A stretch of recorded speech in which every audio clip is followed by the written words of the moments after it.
السلام عليكم ورحمة الله وبركاته. إن الحمد لله نحمده ونصلي على رسوله الكريم. أما بعد، قال الله تبارك وتعالى في كلامه المجيد وفرقانه الحميد: أعوذ بالله من الشيطان الرجيم. بسم الله الرحمن الرحيم. يا أيها الذين آمنوا لا تتخذوا اليهود والنصارى أولياء بعضهم أولياء بعض ومن يتولهم منكم فإنه منهم إن الله لا يهدي القوم الظالمين. صدق الله مولانا العظيم. হায়বতপুর বাজারের ডাঙ্গা ঈদগাহ মাঠ জামে মসজিদের উন্নতি কল্পে আয়োজিত আজকের এই তাফসিরুল কোরআন মাহফিল পার্বতীপুর দিনাজপুরের সম্মানিত উলামায়ে কেরাম, মুরব্বিয়ান আযম, প্রিয় যুবক ভাইরা, দয়া করে প্লিজ আমি অসুস্থ মানুষ, আমি 5 দিন মাহফিল করতে পারি নাই।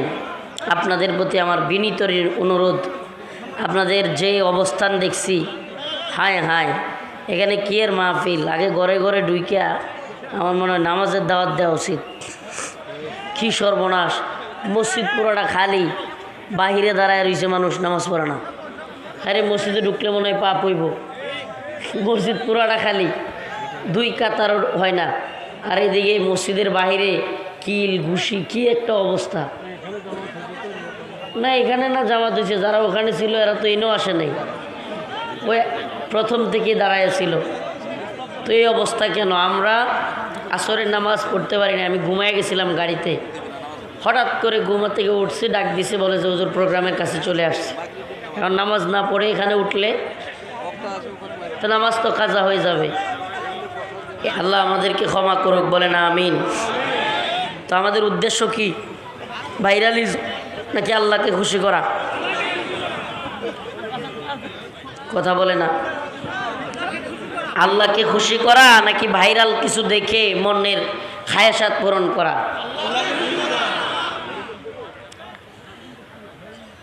যেই ভাইরালিজমে, সেলিব্রিটিজমে দিনের ফায়দা নাই, এগুলো সব ধ্বংস হয়ে যাক। আল্লাহ মাফ করুক। আয়াতে কারিমা তিলাওয়াত করেছি, এটা পার্বতীপুর থানা না? আয়াতে কারিমা তিলাওয়াত করেছি সূরাতুল মাইদার 51 নম্বর আয়াত। ইয়া আইয়ুহাল্লাযীনা আমানু লা তাত্তাখিযুল ইয়াহুদা ওয়ান নাসারা আউলিয়া বা'দুহুম আউলিয়াউ বা'দ। হে ঈমানদারগণ, লা তাত্তাখিযুল ইয়াহুদা ওয়ান নাসারা আউলিয়া, তোমরা ইহুদি এবং খ্রিস্টানদেরকে বন্ধু বানায়ও না। মুশরিকরা কখনোই তোমাদের বন্ধু হতে পারে না। আল্লাহ পাক অন্য এক আয়াতে কারীমার মধ্যে বলেন, ওয়ালান তারদা আনকাল ইয়াহুদ ওয়ালান নাসারা হাত্তা তাত্তাবিআ মিল্লাতাহুম। তোমাদের প্রতি কাফের মুশরিকরা ততক্ষণ পর্যন্ত রাজি খুশি হবে না যতক্ষণ না তোমরাও তাদের দলের অন্তর্ভুক্ত না হবে। নাউজুবিল্লাহ। আবারও বলতেছি, অসুস্থতার কারণে কয়েকদিন মাহফিলই করতে পারি নাই। আপনাদের সামনে তো আসতে পারছি। গত কয়েকদিন যাবৎ আমি হঠাৎ করে মাথা ঘোরাইয়া পড়ে যাই, পিছনে ঘাড়ে মেরুদণ্ডে রগের মধ্যে কীরকম জানি খারাপ লাগে। চিকিৎসা নিচ্ছি, কিন্তু তবুও পরিপূর্ণ সুস্থ হইতে পারি নাই। আপনাদের সামনে আসলাম। 100 কিলোমিটার আমার বাড়ি থেকে ঢাকাই হইতেছে প্রায় 150 কিলোমিটার। ঢাকা থেকে এখানে মনে হয় আরও 300 কিলোমিটার, আরও বেশি, 600, তাহলে 550 কিলোমিটার। 78 কিলোমিটার গেলেই মানুষ মুসাফির হয়ে যায়, তাহলে আমি 4-5 বার মুসাফির হয়ে গেছি। চিন্তা করছেন কয়বার? 4-5 বার। একবার মুসাফির হইলেই আসরের নামাজ 2 রাকাত মাফ, আর 2 রাকাত, তাহলে 4-5 বার মুসাফির হলে তো হিসাবে তো নামাজ থাকারই কথা না। কিন্তু নামাজ ছাড়ার কোনো বিধান নাই। আল্লাহ পাক মুসাফিরকে যতটুকু সুবিধা দিচ্ছে ততটুকু গ্রহণ করতে পারবে, এর বাইরে সম্ভব না। এই মাহফিল বড় না নামাজ বড়? কিডা কিডা নামাজ পড়েন নাই? হাত তুলেন, এই দে হাত তুলে। হায় রে নির্লজ্জের দল, চিন্তা করছেন? আস্তাগফিরুল্লাহ। তাড়াতাড়ি নামাজ পড়েন, নাইলে বয়ান করবো না। এক যারা যারা হাত তুলছে ওযু করে নামাজ পড়ে আসো, এরপরে সারাক্ষণ বয়ান চলবে, প্রয়োজনে আবার চা খাইয়া নিব। যাও, হ্যাঁ উড়া, হ্যাঁ উড়েন। মজা মনে করছেন আপনি? এই মাহফিল ধ্বংস হয়ে যাক, আপনি নামাজ পড়েন নাই, ফরজ নামাজ পড়েন নাই। আল্লাহ রসুল বলেছেন, মান তারাকা সালাতান ওয়াহিদান মুতাআম্মিদান ফাকাদ কাফারা। যে ব্যক্তি এক ওয়াক্ত নামাজ ইচ্ছাকৃত ছেড়ে দিল সে কুফরি করলো। যারা কুফরি করে, ইমাম আহমদ ইবনে হাম্বল বলে, ইচ্ছাকৃত নামাজ পরিত্যাগকারী এগুলোর একটারও জানাজা পড়া যাবে না। কত কঠিন কথা। হ্যাঁ হাত তুলছে যেগুলো, এগুলো উঠেন, নামাজ পড়েন গিয়া। হুজুর আপনার সাথে কি আমরা মিথ্যা বলবো? ওরে সত্যবাদী, চুরি করে বলে যে আমি চুরি করছি, এই সত্যবাদিতার দরকার নাই। চুরিই করবেন না, সত্যবাদিতার দরকারটা কি? নামাজ না পড়ে বুক ফুলায় নামাজ পড়ি নাই বলতে পারা, এর চাইতে বড় লজ্জার কিছু আছে? নাউজুবিল্লাহ। এই সত্যবাদিতার দরকার নাই, আপনি বরং নামাজ পড়েন, তারপরে সত্যবাদিতা দেখান যে হ্যাঁ নামাজ পড়ছি। আল্লাহ পাক বোঝার তৌফিক দান করুক। আরে এই মানুষগুলো এইভাবে, এতগুলো মানুষ নামাজ পড়ে নাই, কীভাবে বয়ান করবো? আমার তো আফসোস লাগতেছে। এই মাগরিবের নামাজ রক্ত তো চলে যাবে, এরা নামাজ ছাড়া বয়ান শুনলে কী হবে? এদের কী লাভ হবে? হ্যাঁ উঠেন না, এক যারা হাত তুলছেন উঠেন। কিসের দেখতে আইছেন? মাহফিলই করবো না, আমি বয়ানই করবো না।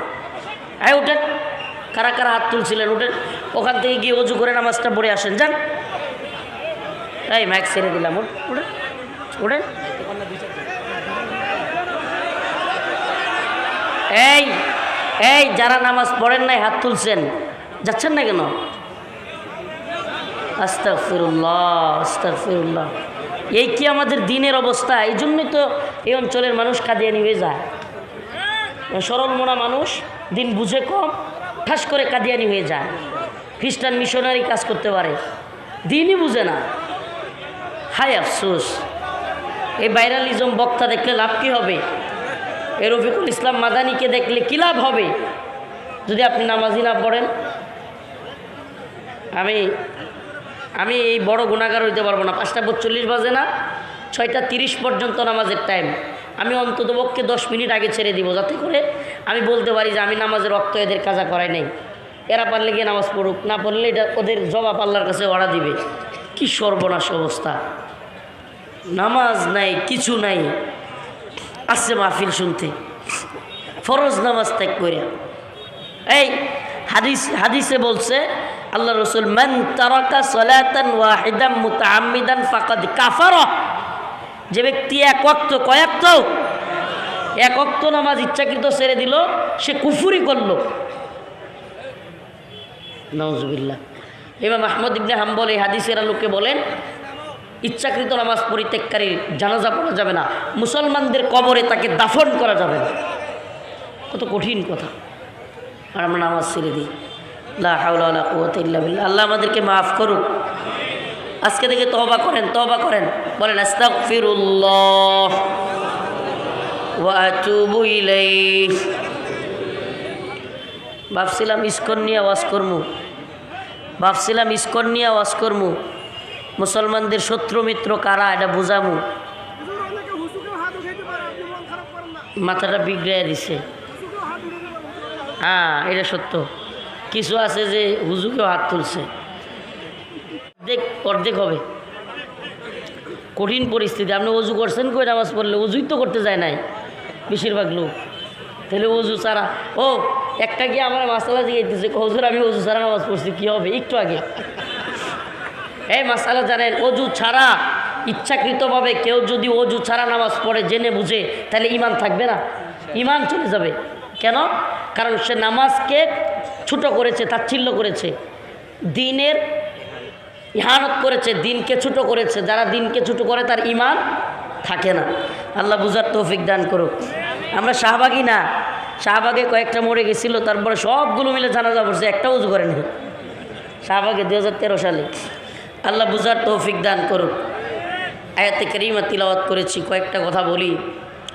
ইয়া আইয়ুহাল্লাযীনা আমানু লা তাত্তাখিযুল ইয়াহুদা ওয়ান নাসারা আউলিয়া বা'দুহুম আউলিয়াউ বা'দ ওয়া মান ইয়াতাওয়াল্লাহুম মিনকুম ফাইন্নাহু মিনহুম ইন্নাল্লাহা লা ইয়াহদিল কওমাজ যালিমিন। আল্লাহ রাব্বুল আলামিন বলেন, হে ঈমানদারগণ, লা তাত্তাখিযুল ইয়াহুদা ওয়ান নাসারা আউলিয়া, তোমরা ইহুদি এবং খ্রিস্টানদেরকে বন্ধু বানায়ো না। কি করিও না? বলেন না, কি করিও না? ইহুদি এবং খ্রিস্টানরা মুসলমানদের বন্ধু নয়, এটা কে বলেছেন? আওয়াজ করে বলেন, কে বলেছেন? আল্লাহ রাব্বুল আলামিন বলেন, ওয়ালান তারদা আনকাল ইয়াহুদ ওয়ালান নাসারা হাত্তা তাত্তাবিআ মিল্লাতাহুম, ইহুদি এবং নাসারারা, মুশরিকরা কখনো তোমাদের বন্ধু হবে না, কখনো বন্ধু হবে না। এরা তোমাদের প্রতি রাজি খুশি হবে না। হাত্তা তাত্তাবিআ মিল্লাতাহুম, যতক্ষণ দেখবে যে এরাও আমাদের দলের লোক, এর আগ পর্যন্ত এরা আমাদের কি হবে না? বন্ধু হবে না। আপনি একটা বিষয় খেয়াল করছেন, আজকে আমরা শুনতে পাই বর্তমানে বাংলাদেশেও বিভিন্ন এলাকায় খ্রিস্টান মিশনারি তৎপরতা চলতেছে। কি তৎপরতা? খ্রিস্টান মিশনারি। এদের কাজ কি? মুসলমানদের ঈমান হরণ করা, মুসলমানদেরকে, সরল মনা মুসলমানদেরকে টাকা দিয়ে, পয়সা দিয়ে বিভিন্নভাবে বুঝিয়ে ইসলাম থেকে নিয়ে ঈসাই ধর্মের নাম দিয়ে ঈমানকে হরণ করা। আমাকে বলেন, কোরআন যদি কোনো ব্যক্তি না মানে, সেই ব্যক্তি কি মুসলমান থাকবে? হ্যাঁ, তাহলে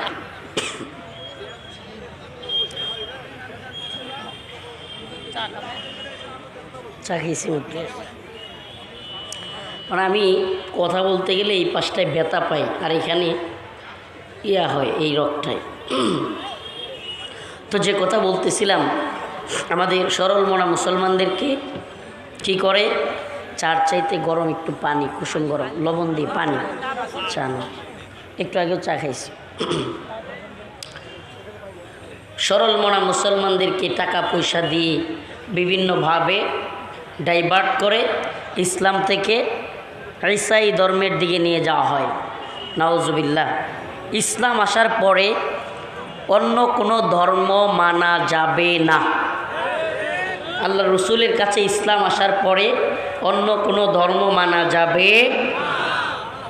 আপনি যদি কোরআন সুন্নাহ একটুও দেখেন, কিংবা ইতিহাস একটুও পড়েন, বাইবেলও যদি পড়েন, তাদের কিতাবগুলো, সেগুলোও যদি পড়েন, তাহলে পাবেন শেষ নবী, আখেরি নবী, পয়গম্বর সরদারে দো আলম মুহাম্মদুর রাসূলুল্লাহ সাল্লাল্লাহু আলাইহি ওয়াসাল্লাম।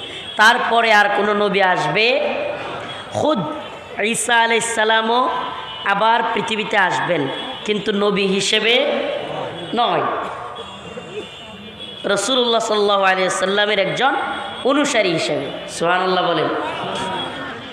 এক লোক আমাদের একজন বড় আল্লাহর ওলিকে প্রশ্ন করে আটকাইতে চাইছিলেন, হুজুর আমি পথ হারায় ফেলছি। আমি কি করছি? পথ হারায় ফেলছি। এখন রাস্তার মধ্যে কোন দিকে যাব বুঝতেছি না। হঠাৎ করে মোড়ের মধ্যে যায় দেখি একজন লোক ঘুমন্ত, আর একজন লোক তার পাশে বসে আছে। আচ্ছা বলেন তো, আমি এখন পথ কার কাছে জিজ্ঞেস করব? সঠিক পথ কোন দিকে? মানে সঠিক পথ কোন দিকে সেটা আমি কার কাছে জিজ্ঞেস করব? যে ঘুমন্ত নাকি যে বসে আছে? এখন হুজুর একটু চালাক, হুজুর বুঝছে কোন দিকে ইশারা করতেছে। তো হুজুর কয় যে ঘুমন্ত তাকে ডাইকা জাগাইয়া তারপরে জিজ্ঞেস করতে হবে পথ কোন দিকে। কয় বলেন কি? কয় যে বসে আছে ও পথারা। বসে আছে কেন? ওই ঘুমন্ত ব্যক্তি জাগলে সেও জিজ্ঞেস করবে পথ কোন দিকে। কথাটা হলো ওই খ্রিস্টান মিশনারির ব্যক্তি সে ওই হুজুরকে আটকাইতে গেছিল এইভাবে যে রাসূলুল্লাহ সাল্লাল্লাহু আলাইহি সাল্লাম তো দুনিয়া থেকে কি করছেন? চলে গেছেন। তাইলে তার কাছে আপনি কিভাবে পথ তালাশ করবেন? অথচ ঈসা আলাইহিস সালাম কি জীবিত আছে। আমরা মুসলমানরা যেহেতু ঈসা আলাইহিস সালামকে জীবিত এই কথা মানি কি মানি না? এই জন্য আটকানোর জন্য কথাটা বলছি যে একজন কি চলে গেছে আর একজন জাগ্রত। এখন আপনি আমরা সবাই পথহারা উম্মত, পথহারা উম্মত। এখন পথ তালাশ করব কার কাছে পথ, সঠিক পথ কার কাছে জানবো? যে ঘুমায় আছে বা যে চলে গেছে নাকি যে বসে আছে? তো হুজুর একটু চালাক আর কি। হুজুর বলছে যে বসে আছে সেও পথ হারায় বসে আছে। হুজুরের উদ্দেশ্য ছোট করা নয়, বরং হুজুরের উদ্দেশ্য ছিল এটা যে আল্লাহর রসুল এমন এক পয়গাম্বর সরদারে দো আলম যাকে খুদ ঈসা আলাইহিস সালামও মানবে, তার পথ অনুসরণ করবে। সুবহানাল্লাহ। যাবে, ইমান থাকবে।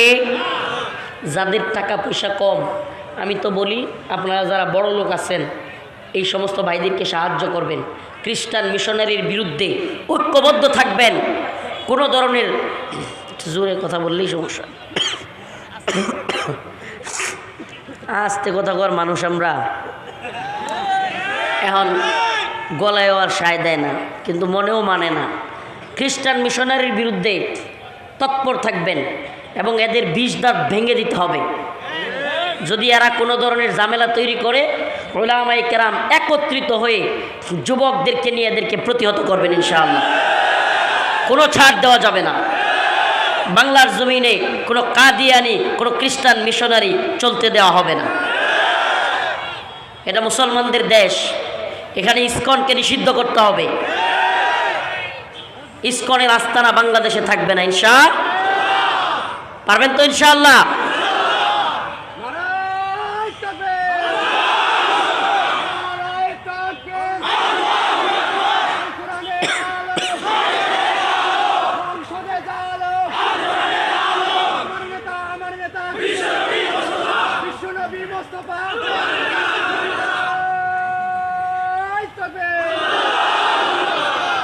এই স্লোগান এখন থেকে একটু পাল্টে যাবে।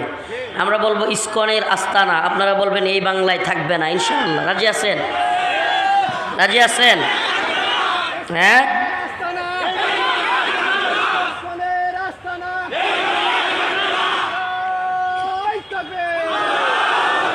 এই ইসকন তুই জঙ্গি, স্বৈরাচারের সঙ্গী। ইসকন তুই স্বৈরাচারের, ইসকনের আস্তানা, ইসকনের আস্তানা এই বাংলায়, ইসকনের ঠিকানা।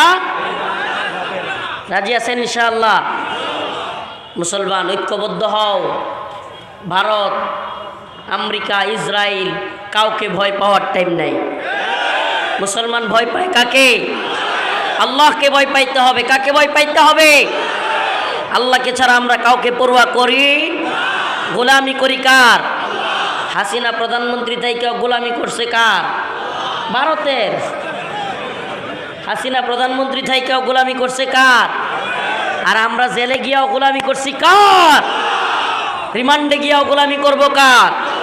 ফাঁসির দড়িতে ঝুলেও গোলামি করব কার? আমার ভাই সাইফুল ইসলাম আলিফ তাকে যে হত্যা করেছে এদেরকে দ্রুত সময়ের মধ্যে বিচারের কাঠগড়ায় দাঁড় করাতে হবে। এদের প্রত্যেকটাকে আমার ভাইয়ের মতো কুপায়া নইলে ফাঁসিতে ঝুলাই এদেরকেও মারতে হবে। বাংলাদেশে কোনো তালবাহানা চলবে না। ইসকনকে নিষিদ্ধ করতে হবে। লেজুর ভিত্তি, দালালি, দল পূজা, অন্ধভক্তি ছাড়তে হবে। ভারতের দালালি আমরা সহ্য করব না, এটা মনে রাখবেন। আল্লাহ পাকের ঘোষণা, হে মুমিনেরা ইহুদি খ্রিস্টান মুশরিক এরা তোমাদের বন্ধু নয়। এটা কার ঘোষণা? উপদেষ্টা, বড় পীর, বড় শায়েখ, যে যেই কথা বলুক, আমার আল্লাহ বলতেছেন এরা তোমাদের বন্ধু নয়। এরা তোমাদের নবীর ব্যাপারে এরা শত্রুতা পোষণ করে, তোমাদের ব্যাপারে তোমাদের ঈমানের কারণে এরা তোমাদের প্রতি শত্রুতা পোষণ করে। কে বলেন? লাতাজিদান্না আশাদ্দান নাস আদাওয়াত। সুবহানাল্লাহ। আল্লাহ বলতেছেন লাতাজিদান্না, অবশ্যই অবশ্যই তোমরা পাবে, আশাদ্দান নাস, মানুষদের মধ্য থেকে, আদাওয়াতাল লিল্লাযীনা আমানুল ইয়াহুদ ওয়াল্লাযীনা আশরাকু, তোমাদের শত্রুতা পোষণকারী হিসেবে একদল হলো ইহুদি আর একদল হলো মুশরিক। আমরা কি দেখতেছি? মুসলমানদের শত্রুতা সবচেয়ে বেশি কারা করতেছে? এই ইহুদিরা, এই মুশরিকরা। এই পৌত্তলিক হিন্দুত্ববাদী ভারত এখন আমাদেরকে হুমকি দেয়। একবার কয় রংপুর দখল করবে, একবার কয় চট্টগ্রাম দখল করবে। মামুর বাড়ির আবদার, মামুর বাড়ির, এরা এটাকে সিকিম মনে করে। আমরা বলি শাহজালালের বাংলা, এটা সিকিম নয়। শাহজালাল রহমতুল্লাহ আলের বাংলাদেশ, এটা গুজরাট নয়, এটা হায়দ্রাবাদ নয়। মুসলমানরা গর্জে উঠেছে ইসকনের বিরুদ্ধে, হিন্দুত্ববাদীদের বিরুদ্ধে। মুসলমান এই দলের দালালি, এই দল ওই দলে মারামারি, চেয়ারম্যান হওয়ার, নেতা হওয়ার খায়সা, এগুলো বাদ দেন। মুসলমান ঐক্যবদ্ধ হন, ঐক্যবদ্ধ আন্দোলন গড়ে তুলুন। ইনশাআল্লাহ সুম্মা ইনশাআল্লাহ বিজয় মুসলমানদের হবে। বিজয় কাদের হবে? ইসাবাতান মিন উম্মতি আহরাজাহুমাল্লাহু মিনান নার, ইসাবাতুন তাগজুল হিন্দা ওয়া ইসাবাতু মা ঈসা ইবনে মারইয়াম। রাসূল বলেছেন আমার উম্মতের দুইটা দলকে আল্লাহ রাব্বুল আলামিন জাহান্নামের আগুন থেকে মুক্তিপ্রাপ্ত হিসেবে ঘোষণা করেছেন। একটা দল হলো ইসাবাতুন তাগজুল হিন্দা, যারা গজওয়াতুল হিন্দে শরীক হবে। সুবহানাল্লাহ। গজওয়াতুল হিন্দ কি? গজওয়াতুল হিন্দ হলো হিন্দুস্তানের যুদ্ধ।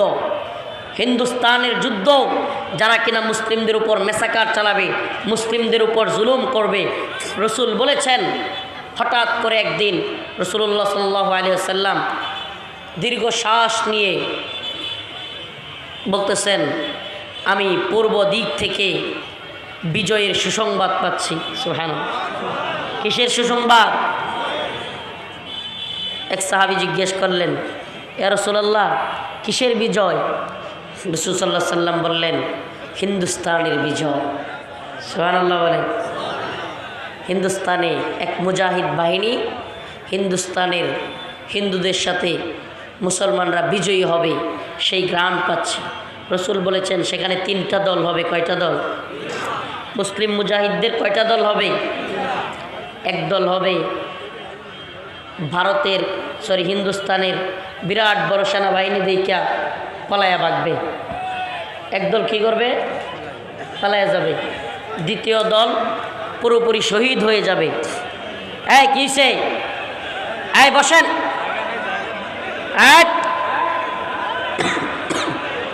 এই বাইরে বসেন। দ্বিতীয় দল শহীদ হয়ে যাবে। 3 নম্বর দল তারা বিজয়ী হবে, আর সেই বিজয়ী দলটা বাইতুল মাকদিসের দিকে যাবে, আকসার দিকে যাবে। আমরা ওই 2 দলে শরীক হব। প্রথম দলে আল্লাহ পাক যেন আমাদেরকে না রাখেন, বলেন আমিন। আমরা প্রথম দলে থাকতে চাই। আমরা কি কাফিরদের ভয়ে পলায়ন করব, নাকি ঈমান বুকে নিয়ে শাহাদাতের তামান্না নিয়ে চলব? আমার জন্য খাস করে দোয়া করবেন। গলার অবস্থা ভালো না, আবারও ব্যথা শুরু হয়ে গেছে। আমি তো ছেড়েই দিব, এখন চিল্লাইতেছে সামনে থেকে, ভাই আমি তো পারতেছি না, আর তোমরা চিল্লাইতেছো।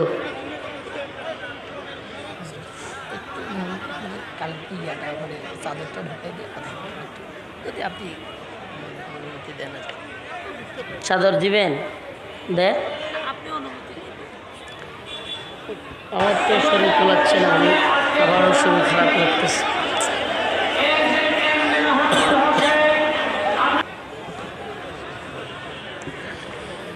আসলে সুস্থতা কত বড় নিয়ামত এটা অসুস্থ হইলে বোঝা যায়। এই যে এখন এই যে বাতাস আসতেছে না, বাতাসের কারণে গলা আরও বসে যাচ্ছে। তো কয়েকটা কথা বললাম, অল্প কয়েকটা কথা। মুসলমান প্রিয় ভাইরা আমার, সজাগ থাকতে হবে। বাংলাদেশ নিয়ে, মুসলমানদের নিয়ে ভয়ঙ্কর ষড়যন্ত্র হচ্ছে। আমাদের দায়িত্ব কি? এই 400-500 কিলোমিটার দূরে আসছি, অন্তত এই দায়িত্বটা পালন করি, সজাগ করে যায় মুসলমানদেরকে। মায়ের খাওয়ার আগে সচেতন থাকলে অন্তত পক্ষে একটু প্রস্তুতি তো নেওয়া যাবে। কি কর, একটু প্রস্তুতি নেওয়া যাবে। এজন্য প্রস্তুত থাকেন। বাংলাদেশ নিয়ে, মুসলমানদেরকে নিয়ে গভীর ষড়যন্ত্র শুরু হয়েছে। এই ষড়যন্ত্রকে মোকাবেলা করতে হবে। আর বিচ্ছিন্ন কোনো জাতি শত্রুর মোকাবেলা করতে পারে না। বিচ্ছিন্ন জাতি কি করতে পারে না? শত্রুর মোকাবেলা করতে পারে না। গদবাদা কথা, গদবাদা ওয়াজ মাহফিল, এগুলো দিয়ে কিচ্ছু হবে না। মায়ানমারের মতো অবস্থা হইলে, কাশ্মীর আরাকানের মতো অবস্থা হইলে তখন বুঝবেন, আই রে মাদানী সাবুজুর তো বইলা গেছিল। হাজার হাজার যুবতী মা বোনদেরকে ভারতীয় সেনাবাহিনী ধর্ষণ করতেছে, ধর্ষণ কাশ্মীরে হাজার হাজার। এ পর্যন্ত পত্রিকার নিউজ, ইসকনের কথা, খ্রিস্টান মিশনারির কথা। একটু অপেক্ষা করতে বলেন, এই এরা একটু চাঁদা করবে, চাঁদা একটু চাদর দিবে অল্প, যে যেমন পারি, 100, 200, 500 টাকা। একটু অপেক্ষা করেন, এখানে দিয়ে যান। যারা দিতে পারেন তারা এখানে 100, 500, 1000 টাকা এই প্রোগ্রামটার জন্য দিয়ে যাবেন একটু। আমি অসুস্থ মানুষ এবং মাজলুম মানুষ, সবার জন্য দোয়া করব।